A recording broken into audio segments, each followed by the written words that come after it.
ஜனாதிபதி மஹிந்த ராஜபக்ச இன்று அனுராதபுரம் ஜெயஸ்ரீ மகாபோதி விகாரைக்கு சென்று வழிபாடுகளில் ஈடுபட்டார்.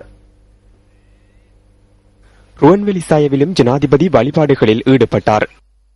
பின்னர் ருவன்வெளிசாய விகாரையின் விகாராதிபதி பல்லேகம ஹேமரத்ன நாயக்க தேரரையும் ஜனாதிபதி சந்தித்தார்.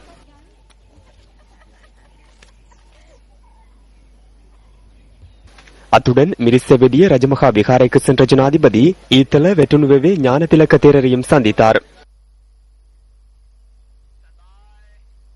அதேபோன்று ஜனாதிபதி மஹிந்த ராஜபக்ச நேற்று அனுராதபுர ஸ்ரீ சம்புத்த ஜெயந்தி விகாரை மற்றும் லங்காராம விகாரைக்கும் சென்று ஆசீர்வாதத்தை பெற்றுக் கொண்டார்.